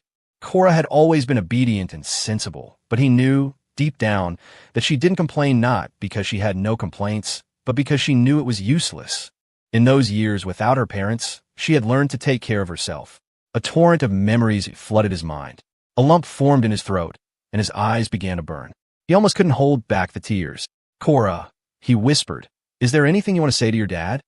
"Dad, let's not talk about the past. I know how hard it was for you both, so I don't blame you. I just hope you haven't forgotten what you promised me yesterday. When two sisters could not coexist peacefully, one of them had to be eliminated." Cora turned her head, her gaze piercing through the veil to scan the guests below, finding Jenna instantly. Jenna wasn't sitting with Eleanor. She was in an inconspicuous corner with her friends, holding a champagne flute. She had been chatting, but she suddenly sensed something and looked up toward the aisle. In that fleeting moment, her eyes met Cora's. She slowly raised her glass. Cora looked away. The path to this moment had not been easy. She fixed her eyes on Cole, who was getting closer and closer. In that instant, it felt as though she had crossed mountains and rivers to finally reach solid ground. Robert placed Cora's hand in Cole's. Today, he said, his voice thick with emotion, I'm entrusting my daughter to you. Remember to treat her well. I will, Dad. I promise, Cole said, his grip on Cora's hand firm but gentle, carefully protecting her. On the altar, the officiant solemnly recited the vows. Mr. Cole Miller, do you take Miss Cora Vance to be your wife, to live together in matrimony, to love her, to honor her, to comfort her, and to keep her in sickness and in health, forsaking all others, for as long as you both shall live? Cole, dressed in a sharp black suit, answered with unwavering conviction, I do. He looked composed, but only Cora could feel the tremor in his hand. A simple I do wasn't enough to express his devotion. He placed his right fist over his heart and swore, I swear by my life, my health, my faith, and all my fortune, that I will forever be faithful to Cora. I will love her and protect her. If I ever break this vow, may I live a life of poverty and misery, forever seeking what I cannot have, and losing all that I gain, until I have nothing. There wasn't a dry eye in the house. Even the officiant's eyes reddened, and he had to pause for a moment before saying, the bride and groom will now exchange rings. Cole slid the diamond ring, a symbol of eternity, onto Cora's finger. After they had exchanged rings, he lifted her veil. With everyone as their witness, he leaned in and kissed his bride. After a brief moment of blankness, fragments of memories rushed back. The first time they met, she gave him an umbrella, and he thanked her. The second time, at the company, he became her assistant, and he respected her. Later, he became her sister's fiancé. He had never imagined Cora would love him, much less that they would end up here today. Cora was like an eternal flame in the darkness. She had given him unwavering love, sincere affection, and a certainty of being chosen. Cora wrapped her arms around Cole, deepening the kiss. They kissed amidst the joyful noise, stopping only when the applause grew thunderous. The spotlight bathed them in a warm glow. Cora looked in his eyes and said, each word clear and deliberate, Cole, I love you. I will defy my own instincts. I will go against my own nature, and I will love you forever. What really is destiny? When you face a situation, the action you take based on your past personality and logic, that is your fate. If, after something happens, your actions deviate significantly from your established patterns, that is fortune. Fate is fixed, but fortune is change. And Cole was the change that had defied Cora's fate. She wasn't defying heaven. She was defying her own nature. Cole's heart skipped a beat. He thought that even when he was an old man, looking back on this day, his heart would still pound just as fiercely. After the ceremony, Cora changed into a stunning red dress for the reception. With her elegant makeup, she captured everyone's attention the moment she entered the room. A red dress was a bold choice, one that few could pull off, but Cora had a natural model's frame, petite bones, a narrow waist, and long legs. She was slender, but perfectly proportioned. The vibrant red made her skin seem even more luminous. She was like a rose basking in the sun, radiant. Cole naturally wrapped an arm around her waist, leaning in to ask, tired? I'm okay. Not too bad. The biggest side effect of her pregnancy had been drowsiness, especially after lunch. The guests today were all influential figures in their circles. The air was thick with an invisible network of connections, and occasions like this were prime opportunities for forging alliances and sharing resources. During the toasts, Cole received more than a few strange looks. He didn't have to guess what they were thinking. They were wondering how someone with his background had managed to marry Cora Vance. They were dredging up his past with Jenna, two sisters involved with the same man. The implications and the timeline were enough to set tongues wagging. How could a family like the Vances allow this? Wasn't a man as proud as Robert afraid of the embarrassment? Evidently, Robert couldn't care less what others thought. He proudly led Cole around, introducing him to everyone, his eyes filled with admiration for his new son-in-law. Cole here just whipped up a few games recently. I hear they're pretty popular. I've been playing one myself. I'll recommend it to you later. He was just messing around, and next thing you know, he's hit the jackpot. My eye for talent? You even have to ask? I'm the king of investors. Cole was born to be my son-in-law. The past is the past. We're only looking at the present and the future. As a father, all that matters is that my children are happy. Let other people gossip all they want. We don't need to pay them any mind. Hey, how do you know I'm going to be a grandpa? With my Cora and Cole's looks, my grandson is guaranteed to be a heartbreaker. Robert, perhaps a little drunk, had lost his filter. The boast came pouring out, leaving Cole so flustered he could only stand there and nod along. From Robert's bragging, the guests pieced together a new picture. They had assumed Cole was just some gold digger, a kept man, but it turned out he was a rising star. That game that's been trending everywhere. Cole made that. My son and his friends play it every day. Bob, you're a lucky man. Not just a son-in-law, but a grandson on the way. The looks directed at Cole gradually shifted from suspicion to admiration, just as Robert had intended. The way people treat you is never determined by what you do for them, but by your own strength and value. Society is always more forgiving of the strong. Cole maintained a calm exterior, wearing a social mask as he navigated the pleasantries. In a corner, Jenna watched them like a rat hiding in the shadows, her eyes fixed on Cole and Cora. She watched them declare their love on the stage, watched them kiss. And the pain she had tried to suppress came roaring back. Her friend, noticing her pale face, thought she was feeling unwell and whispered, "Jenna, you look terrible. Are you okay?" "I'm fine," Jenna suddenly asked. "What do you think of them?" "Ooh." Her friend followed her gaze and saw Cole and Cora. They looked perfect together, but she didn't dare say that to Jenna. How did they even end up together? Cole was your fiancé. You two almost got married. Now your ex is your brother-in-law. It's so messed up. Your family really doesn't care about your feelings at all, do they? The words struck a nerve. Jenna's eyes reddened. To choke back the sour feeling rising in her throat, she took a hard swallow of her wine. The taste was bitter and acidic. She choked, and a tear slid down her cheek. Her friend handed her a tissue and patted her back, asking tentatively, "Jenna, you're not over him, are you?" Jenna looked up. "Should I be?" Her friend froze. If Jenna had really moved on, she wouldn't have spent her entire trip asking for updates about Cole. She certainly wouldn't have come back early to secretly arrange all of this.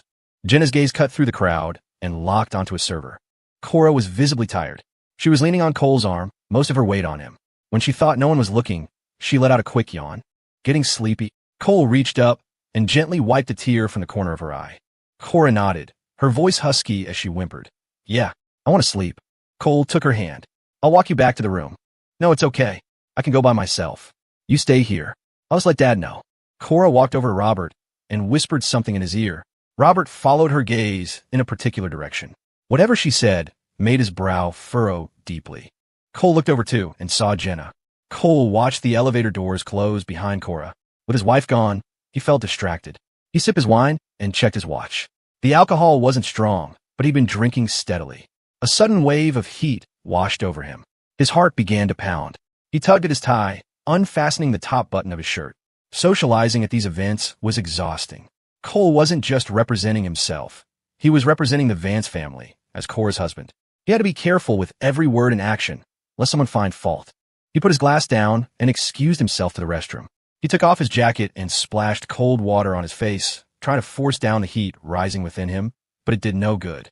His body was burning up, an unnatural, frantic heat. He couldn't stay in there for too long. He put his jacket back on and headed out, only to be met by a server who seemed to be looking for him. "Mr. Miller, Ms. Vance is looking for you. She said she's not feeling well. You should go check on her right away." Cole's mind was already foggy from the heat, and the server's words sent a jolt of alarm through him. Without a second thought, he followed the man into the elevator. The higher they went, the hotter he felt, and a wave of dizziness washed over him. He leaned against the wall, not even looking at the floor numbers. When they reached a hotel room door, he glanced at the number plate. "This isn't our room, is it?" The server's back went rigid. Before he could stammer out an explanation, a voice came from inside the room. "Honey, the door's unlocked. Just come in." The server quickly pushed the door open. "Mr. Miller, please go in. Ms. Vance has been waiting for you." Cole looked inside and saw the back of a woman in a red dress. The silhouette looked like Cora's, and the voice sounded like hers. But a resemblance was just that. He could tell the difference in an instant, even if he were drunk. Seeing Cole standing motionless in the doorway, the server broke into a cold sweat. He was about to physically shove Cole into the room and lock the door.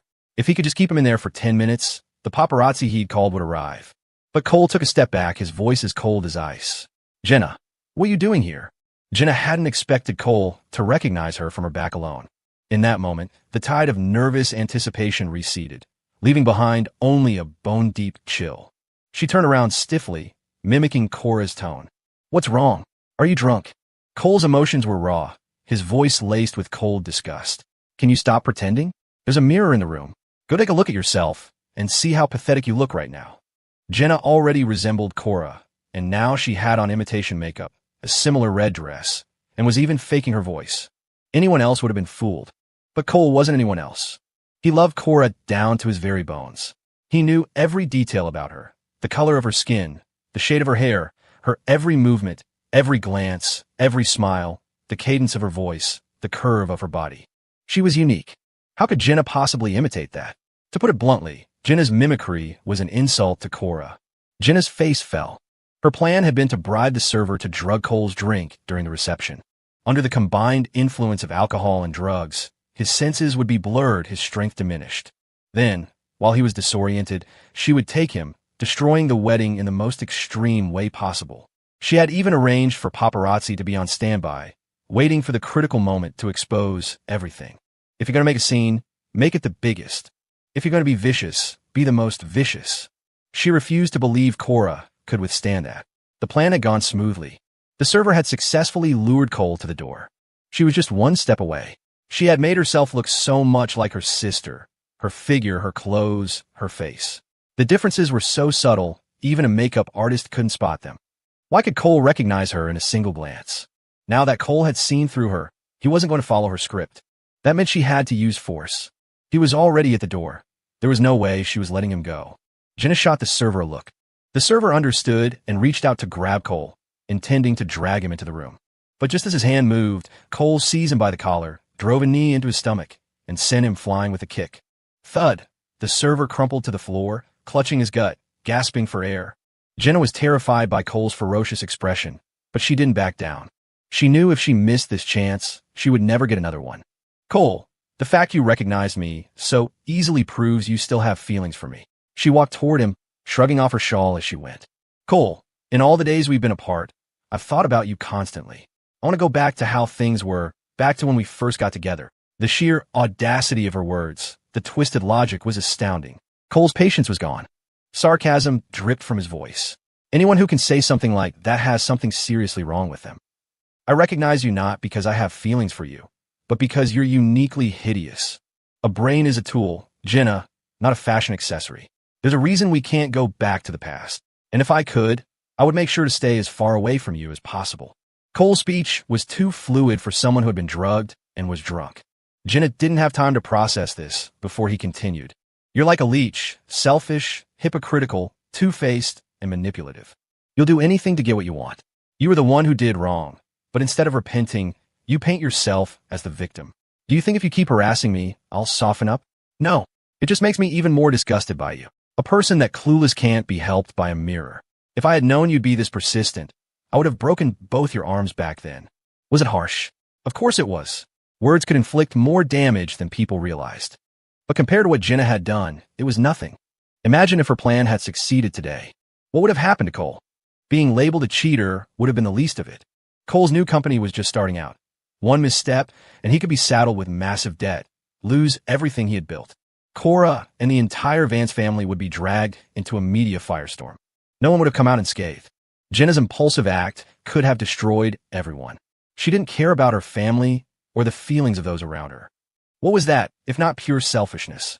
Cole had met all kinds of people in his life, but he had never encountered someone so relentlessly malicious and shameless. She was constantly setting a new low. Jenna looked wrecked. The exquisite makeup couldn't hide the ugliness on her face. She clenched the fabric of her dress so tightly her nails dug into her palms. Her eyes were fixed on Cole, her lips trembling, unable to form words. She looked nothing like the privileged younger daughter of the Vance family. Cole, she finally whispered, if breaking both my arms would make you forgive me, I'd do it. Cole, I really know I was wrong now. I'm willing to pay the price for everything I've done. Just give me a chance to be by your side, even if it's in secret. Her voice was thick with tears. She sounded pitiful, but her words were utterly shameless. You want to be the other woman? A mistress hidden in the shadows? Cole was floored by her depravity. Do you think this self-degrading act of yours is romantic? Moving? You think if you act miserable enough, I should be touched? Cole let out a derisive laugh and shook his head. Your misery is your own damn fault. You deserve it. Jenna, you are nothing to me now. So save your performance. Your tears, your pain, your regret. They're all worthless here. All the strength drained out of Jenna. Her body swayed. Cole looked away, unwilling to watch her revolting display any longer. With all this time and energy, you should go get your head checked. He turned to leave. Just then, there was a sound from the elevator. Jenna thought it was the reporters she had arranged. She couldn't let a plan she'd been working on for so long fail just because of a few harsh words from Cole. Gritting her teeth, Jenna hardened her heart and lunged at him, trying to throw her arms around him. Cole had been watching her. As she charged, he simply shoved her away. He was much stronger, and she stumbled back, hitting the wall with a dull thud. Just as this happened, Cora, Robert, and Eleanor appeared. They saw the scene unfold. Jenna on the floor, clutching her head, her eyes vacant and crazed, and Cole standing far away from her. Cora was the first to react, running to him and wrapping him in her arms, her eyes scanning him like a radar. "Are you okay?" Cole held her. "I'm fine." Jenna was the one who wasn't. "Why are you all here?" Jenna hadn't expected them. Her expression went blank. Cora stood over her, looking down, disappointed it wasn't the paparazzi. Jenna's pupils contracted. Her gaze darted from face to face. Eleanor's look of disappointment. Robert's face contorted with rage. "So, you knew all along?" Jenna looked at Cole. "You weren't drunk." "With you. How could we not be on guard?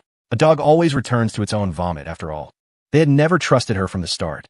During the wedding, Cora had assigned someone to watch Jenna's every move. Her entire scheme had been under surveillance. Knowing Jenna as they did, they had taken precautions. And as it turned out, they were right to do so. Jenna's eyes were filled with venom. There was no remorse, only bitter resentment. Robert strode toward her. Before she could speak, he raised his hand and slapped her across the face. The sting on her cheek was sharp, but a coldness followed, especially at the back of her neck, like a sword falling from above, cleaving her in two. The peak of anger is silence. There was no sound, only a terrifying pressure in the air. The slap stunned Jenna. Any defense she had been formulating vanished, leaving only a single phrase, "I'm sorry." "Apologies are for people who can be saved," Robert said. "You are beyond saving." It was the first time Robert had ever hit Jenna. It was a measure of his fury. Without another word, he turned to the security guards behind him. "Book a flight. Send her out of the country tonight." This was the promise he had made to Cora. If Jenna refused to change and tried to ruin the wedding, she would be sent away immediately. Jenna panicked. "No, Dad, I don't want to go." She fell to her knees, clinging to his hand. "Dad, I was wrong. Punish me however you want. Just don't send me away, please. I just wanted to be near Cole. I never meant to ruin his marriage to Cora." Robert closed his eyes. Realizing her pleas were useless, she turned to Eleanor. Her mother had always been soft-hearted. Surely she wouldn't bear to send her away. "Mom, can you really stand me being all alone in a foreign country?" Eleanor turned her face away. "You could stand to hurt me again and again. Why shouldn't I be able to stand this?" Her hopes for Jenna had become a joke, a slap across her own face. Jenna trembled, her grip loosening. The guard saw their chance and pulled her to her feet. She looked desperately at her parents as tears streamed down her face. She apologized, she repented, she played the victim, she begged for mercy. Her cries faded as she was dragged away, until they disappeared completely. Jenna would never see the fault in herself. Even now, she blamed Cora. It was Cora who had ruined her plan, ruined her life. She truly was a lost cause. Jenna was sent abroad that very night, before she even had a chance to argue her case. And just after she left, several stories about Cole suddenly appeared online, trending overnight. Hashtag Cole and Cora wedding, hashtag Vance sisters feud over man, hashtag Cole Miller 2 timing, hashtag Cora Vance married her sister's ex-fiancé, hashtag Cole Cora Jenna. Just putting their three names together was enough for the public to imagine a whole soap opera of wealthy family drama. Netizens watched the spectacle unfold, casually tapping out insults on their keyboards, venting their own life's frustrations. They didn't care about the truth. They just wanted to see the rich fall, to become as ordinary as them, or even worse. The internet was a cacophony of noise, like a village of dogs where one starts barking and all the others join in. Cole Miller is just a gold digger, right? Leeching off the whole Vance family. First the younger sister, now the older one. They're both gorgeous. What does he have that they want? Getting with her sister's ex-fiancé. Doesn't Cora feel grossed out? Or was she already trying to sabotage things when Jenna and Cole were together? There must have been a reason Jenna ran from the wedding. Maybe Cole cheated first. Like father, like son. Cole is just like his deadbeat dad, Don Sullivan. Maybe Cole only got with Cora to get revenge on Jenna for leaving him at the altar. "If I can't be your husband, I'll be your brother-in-law." Cole was suddenly branded a cheater, and Jenna, the former aggressor, was now painted as the victim. The winds of public opinion online could change in an instant, without reason or logic. For an ordinary person, this kind of drama, even if it hit the internet, wouldn't have made much of a splash. But Cole ran a TikTok account with millions of followers, and his daily streams had high engagement. The moment the story broke, it shot to the top of the trending topics. His DMs were a toxic wasteland. Cole, however, remained calm. He had anticipated this day would come ever since he decided to be with Cora. He had already assembled a PR team. Before the story could fully metastasize, they began damage control, managing the narrative, gathering evidence, suppressing the trending topics, and issuing cease and desist letters. For this to happen right after Jenna was sent away, no one would believe she wasn't involved. After landing in Switzerland, Jenna made an international call to her mother. "Mom, if you just let me come back, I'll hold a press conference and clear everything up myself." She had started the fire, so it was best if she put it out. In this situation, the faster the clarification, the smaller the losses. The Vances had been in business for years. They weren't stupid. The sound of her scheming was practically ringing in Eleanor's ears. "The moment we sent you away, we had no intention of you ever coming back," Eleanor said coldly. "Jenna, there's no place for you in Denver anymore." Jenna's heart seized. "Mom," she asked, her voice trembling, You're really disowning me." "Your name is on the family records," Eleanor replied. "Legally, that can't be changed." But it was only a legal tie. She had given Jenna chances, but every chance had been thrown back in her face like a slap. She felt pain, too. She had spent sleepless nights in disappointment. Both her daughters were precious to her, but one part had become rotten. To save the whole, she had to cut it off. Her heart had gone numb from the pain. Her disappointment had accumulated to the point where she had no expectations left for Jenna. There's no medicine for regret in this world. With that, Eleanor hung up. When Jenna tried to call back, the line was busy. Her mother had blocked her. Not just her mother, but her father too. She had completely severed their last shreds of affection. Cole's legal team sued dozens of people for slander, skipping the warning letters and going straight to court summons for criminal defamation, a charge serious enough to carry jail time. But court summons weren't enough to extinguish the fire. With Robert and Eleanor's permission, Cole's team compiled a dossier and released it, laying out the entire history. The real reason Jenna fled her wedding, how Cole's leg was broken, the death of his grandmother, the truth behind their breakup, and even the security footage from the wedding reception. As for his relationship with Cora, not only did Robert speak out for them, but their friends also came forward, attesting that their love was genuine, that there was no cheating, and certainly no revenge. After reading the whole story, netizens were stunned. There were witnesses, photos, and even the parents had weighed in. What more could they, as outsiders, say?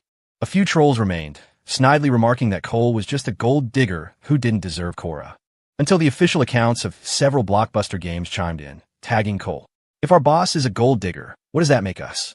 At Cole Miller, Cole's background wasn't privileged, but every step he had taken was through his own hard work. Before he was with Cora, he was already earning a seven-figure salary. As for the $100 million investment from Robert, Cole's sharp insight and decisive leadership had made that money grow exponentially, not only bringing in stable returns, but also showing incredible promise for future growth. Cole didn't deny he'd benefited from his connection to the Vances, but it wasn't a free ride that just anyone could take. The previous insults and belittling remarks now backfired spectacularly. Cole had effectively just run a massive ad campaign for his gaming company. Of course, to reward his supporters, he showered them with perks, free skins, premium memberships, gift cards. Gamers praised CEO Miller's generosity, flocking to follow him. His company's stock soared. After this 1-2 punch, no one dared to say anything more. The insults in his DMs turned into apologies. A few hardliners remained, but Cole ignored them. You can't please everyone. Besides, online trends move fast. This would soon be buried by the next big story. While he was suppressing the negative press, Cora wasn't idle. She created a shipping community for her and Cole, a dedicated online space for their fans. Then she invested $30 million to launch a fanfiction contest, asking people to write stories about them. The prizes were staggering. 3 first-place winners would receive $1 million each, 6 second-place winners $600,000, 10 third-place winners $300,000, and so on, down to consolation prizes and even small cash gifts for participation. On top of that, anyone who shared the contest announcement could enter a drawing to win one of 52 new smartphones. The campaign exploded. The entire internet started shipping them. Their couple hashtag MillerVance, shot to the top of the trending charts. The move was unprecedented. "I'm shipping this so hard. It's not about the money. I just genuinely think CEO Vance and CEO Miller are perfect for each other." They're both brilliant and gorgeous. They could be A-list celebrities. The powerful female CEO and her handsome assistant. Younger man, former brother-in-law turned husband. The forbidden vibe is everything. First time I've ever shipped a real couple, and they're already married. Does it get any better than this? So many incredible authors are writing for this contest. The quality is insane. I peeked at some of the smut, and my face is still burning. The thought that the real Cora and Cole might read it is thrilling. With all these fanfics, if I were them, I'd be too embarrassed to leave the house. First time I've seen someone spend tens of millions just to flex their relationship. Absolutely unhinged wealth. The love from this woman is just overwhelming. Cole, I'm so jealous of you. Hey, you fanfic writers, maybe tone it down a little? You don't want to get banned. Real husband and wife, the ultimate OTP. You two better stay happy forever. If you get divorced, I will haunt you from beyond the grave. To Jenna Vance, over in Switzerland. You doing okay? By the time you read this, your sister and your ex are the #1 ship on the internet. Every night before bed, Cora would scroll through her phone, reading the fanfiction about her and Cole. There was fluff and there was smut. There was restraint and there was loss of control. There were stories of tenderness and stories of wild passion. Different characters, professions, settings. The creativity was endless. Cora was learning a lot, especially in the action department. While scrolling, she glanced toward the bathroom where Cole was showering. The frosted glass door had been replaced with a clear one. Sitting on the bed, she had a perfect view. Her pregnancy had left her feeling restless. Just watching him was enough to get her heart racing. Cole finished his shower and came out, a towel around his waist. He saw Cora watching him, his expression calm. He was used to it by now. He walked over and stroked her hair. Not sleepy yet. Cora tilted her head back, blinking. I slept too much today. I'm wide awake. Then let's find something to do to pass the time. Cora nodded. Let's find something fun to do. Want to watch a movie? Cole asked. Cora shook her head, rubbing her cheek against his palm. Honey, the baby is 16 weeks now. I had a checkup today, and the doctor said we can, in moderation. I'll tell you if I'm uncomfortable. You don't have to worry about hurting me. Ever since she'd gotten pregnant, Cole had been treating her like she was made of glass, following every pregnancy guide to the letter, measuring her food down to the gram, and her daily walks down to the foot. Cora pulled Cole onto the bed and showed him the fanfic she'd been reading. Should we try this tonight? Cole took the phone. Less than a minute later, his ears turned bright red. It was an explicit story about them. The title was simple and to the point. Cole x Cora, Pregnancy Kink. After the online drama subsided, Cole took Cora back to Havenwood for a small reception. They dug up the vintage wine his grandmother had cellared and even used the wedding candies and red envelopes she had prepared before she passed. His grandmother had made so many that a large box was left over. Cole popped one of the candies in his mouth, the sweet and sour flavor spreading across his tongue. It was January, and winter had set in. The countryside was even colder than the city. Cole bought a bouquet of sunflowers and placed them on his grandmother's grave. He stood for a long time, lost in thought, the smoke from the incense he'd lit curling into the cold air. The ashes floated upward. Cole looked up at the sky and felt something cold on his cheek. He reached up to touch it. It was snowing. White flurries drifted down from the sky. It rarely snowed in this part of Colorado. The last time he could remember was 5 years ago. It's snowing, Cora said, brushing the flakes off her scarf. They say a timely snow brings a bountiful year. This is going to be a good year. Cole took her hand. It reminded me of a poem. If we one day share the same blanket of snow, we could say we have grown old together. Cora squeezed his hand back. We don't need snow for that.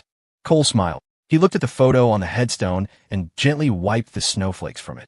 Grandma, Cora and I are married. We're doing really well. The wine you saved was delicious, and the candies were perfect. We're heading back to Denver today, but we'll come see you again in the spring. Oh, and you're going to be a great grandmother. He glanced at Cora's belly. Please watch over them from up there. Snowflakes mixed with the lingering ashes, dusting his hair. He felt that his grandmother had heard him. It was getting too cold on the mountain. Cole took Cora's hand, and they slowly walked back down. Daisy, the dog, came bounding up to them, a plastic bottle she'd found somewhere in her mouth, her tail wagging furiously. Do you know how to make that osmanthus wine your grandmother made? Cora asked. Note, the original text refers to the specific wine again. I'll maintain it as that wine for Flo. Cole shook his head. No, I was in elementary school when she used to make it. What if we started a tradition for our baby? Cora suggested. We could sell her a few cases of wine for him, and when he gets married, we can dig it up and drink it. I like that. I'll look up a tutorial on winemaking. Not now. Let's wait until the baby is born. Whatever you say. Back at the house, red lanterns hung from the eaves and celebratory banners were still on the walls. They had set off fireworks for days, and the faint smell of gunpowder still lingered in the air. This winter was colder than usual. Cole had reinforced Daisy's doghouse. Next to it was a pile of plastic bottles she had collected while they were away. As dusk fell, they took a flight back to Denver. They spent New Year's Eve with the fiancée. They decorated the house, hung ornaments, and with the TV playing holiday specials in the background, the four of them sat at the table making a massive batch of ravioli from scratch. They cooked some to eat fresh and froze the rest. Usually, the staff would be off for the holidays, and the family would eat out. But this year, with Cole there, he insisted on cooking. He made a feast with the cured meats, ribs, and sausages he had brought back from Havenwood, along with a rich soup and a perfectly cooked fish. Jenna was an ocean away, and by unspoken agreement, no one mentioned her. She wouldn't be back for at least 3 to 5 years. For someone like her, a harsh lesson was necessary. The ethics class they'd sent her to before was a joke. Jenna was a master actress, but after being burned, Robert and Eleanor would not be so quick to trust her again. It was the story of the boy who cried wolf. Once trust is broken, everything she said from now on would be questioned. Jenna had tried to contact them, calling from different numbers, one after another. The only person who picked up was Robert. "Dad, Happy New Year." There was silence on the other end. At first, Jenna thought it was a bad connection. She said, "Hello," a few times, then heard faint rustling, followed by Cole's voice. "Are we just having ravioli tonight? Or do you want something else?" Cora's voice replied, "We ate so much for lunch. Let's keep dinner simple. Steamed or boiled?" "Steamed. Let's eat early, then we can go for a walk. I'll take you to see the fireworks." "You can't set off fireworks here." "I know. That's why I'm taking you somewhere you can. It's near my old apartment, not far." "You already bought them?" "All set. Mom, Dad, want to come with us?" Robert's voice chimed in. "We'll pass. You two go have fun. Your mother and I will have a little date night of our own." The sounds of their happy, domestic life flowed through the phone. Jenna just listened, the call still connected, tears streaming down her face. It's not being unhappy that hurts the most. It's the comparison. "Hey, how did my phone answer a call?" Robert's voice finally came through again. "It's been on for half an hour." He mumbled as he hung up, seemingly not even considering it might have been her. The line went dead. The silence around her was absolute. To them, she was like an appendix. Her presence was insignificant, her absence unnoticed, always at risk of causing inflammation. Jenna's phone call was a feather landing on water, causing no ripples, affecting no one. Cole had organized a spectacular fireworks show for Cora. They heard the first pops as they neared the hill he'd taken her to. The higher they climbed, the bigger the explosions became, the sound vibrating through the air until it merged with their heartbeats. The brilliant light illuminated their faces. Cora looked up, her eyes sparkling, her mouth slightly agape, completely mesmerized. She couldn't imagine how much time it must have taken to prepare all of this. In addition to the fireworks, Cole had arranged for a drone show. When the drones formed their names in the night sky, Cora gasped, covering her mouth with her hands. She turned to look at Cole and found he'd been watching her the whole time. She linked her arm through his, bouncing on her toes. "It's so beautiful. It's amazing. I love it. I'm glad you like it." Cole glanced at the sky. Then his eyes returned to Cora, glued to her.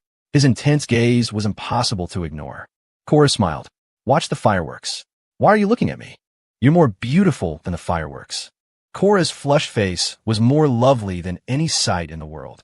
Under the glittering sky, while everyone else was looking up at the spectacle, Cole was kissing the woman he loved, lost in the moment. In early July, Cora gave birth to a son. Cole named him Leo. Leo Miller. Strong and bright. 2 years later, news came from the prison that Don Sullivan had died. Cole went to collect his ashes, and on the way home, he dumped them into a storm drain. With Don Sullivan gone, Cole paid to have all information connecting them scrubbed from the internet, erasing the stain. He had Jenna's association removed as well. If he didn't clean up these dark parts of their history, they could always resurface. He didn't care for himself, but he didn't want his son to ever be judged because of it. Another May. 5 years had passed since Cole's car accident. After a month of working overtime, Cole decided to take a break and whisk Cora away for a romantic getaway. He carried 2 suitcases into their hotel room. When he opened one to unpack, he found an assortment of small toys. "Honey," Cole said with a strained smile, looking at Cora, who was sitting on the edge of the bed. She had just showered and was wearing a daringly sheer red nightgown that looked more like a veil than clothing. She crossed her legs and swung one foot playfully. Care to tell me what these are? That's what you get for ignoring me for a month to work overtime. You love your job more than you love me. When you're not around, I have to find other ways to relieve my stress. She was lying. She had bought them, but hadn't had a chance to use them yet. Perhaps influenced by all that fanfiction, she and Cole had become more adventurous, more honest about their physical desires, more open to new thrills. And since she'd bought them, it would be a waste not to use them. She had only seen them online and hadn't known which ones were good, so she just ordered one of everything. The result was an entire collection. Cole dropped the toy he was holding and pounced on her like a starving wolf, pinning her to the bed. Tonight, we'll see who's more impressive, me or this pile of junk you bought. Indulgence was bliss. Continued indulgence was even better. Physically and mentally satisfied, Cole held an exhausted Cora, patting her back gently like he was soothing a child. Her body was too tired to move, but her mind was wide awake. Cora found a comfortable spot, resting her head on Cole's arm, her limbs wrapped around him like an octopus. They liked to talk before falling asleep. With the anniversary of his grandmother's death approaching, Cole found himself thinking about the past.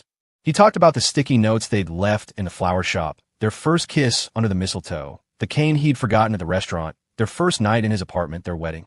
Before they were together, it was all Cora's effort and persistence. If she hadn't kept pushing, they might never have made it. Things Cole had thought were coincidences were actually all carefully arranged by Cora. Running into her right after leaving his house, her profile popping up as his perfect match on a dating app, even the conversation between two strangers he'd overheard in a restaurant. She had orchestrated it all. Cora confessed without shame. Aunt Carol taught me that. Create coincidences and chance encounters. Make the other person feel like it's destiny. It was destiny, and it was the best kind. The end. Epilogue. Cole had been asleep for a long, long time. So long it felt like he might never wake up. The last thing he remembered was a question from Cora. She had asked, "If we went back 5 years, would you come find me?" He had answered without hesitation, "Of course I would. If I could go back, it would be my turn to chase you. My turn to create the coincidences and chance encounters." Cora, sleepy in his arms, had mumbled, "You wouldn't have to. You would just have to tell me you love me, and I would go with you. It wouldn't take any time at all." His eyes snapped open. For a few seconds, Cole was disoriented. He was in a car. The scenery outside was a blur. The driver in the front seat was his best friend. "Cole, you nervous?" Cole pinched himself. A sharp pain bloomed on his thigh. After confirming he wasn't dreaming, he pulled out his phone and looked at the date. May 20th. He was back. 5 years in the past, on the day he was supposed to marry Jenna. At this moment, the accident hadn't happened. His grandmother was still alive. The realization hit him, and his breathing became ragged with excitement. Cole took a deep breath, forced himself to calm down, and told the driver to pull over. "Aren't you worried we'll be late?" his friend asked, confused, but he still pulled the car to a safe spot on the shoulder. The moment they stopped, a large truck came speeding from the other lane. The accident happened in a matter of seconds. If Cole hadn't told him to pull over, they would have been right in the middle of it. His friend was pale, clutching his chest. "That was close." "Get out of the car," Cole said, not having time to comfort him. He opened his door and got out. The same place, the same accident, but this time, he wasn't on the list of victims. Compared to the crash in his memory, this one was minor. Almost no one was hurt. The butterfly had flapped its wings, and finally, things had changed. Cole's hand trembled as he dialed Cora's number, a mix of nerves and pure joy. The call connected. He cleared his throat. "Boss, would you be willing to come home with me to see my grandmother?" "Okay," she said. That year, the sun was bright, the flowers were in bloom, and his grandmother's apple tree was heavy with fruit.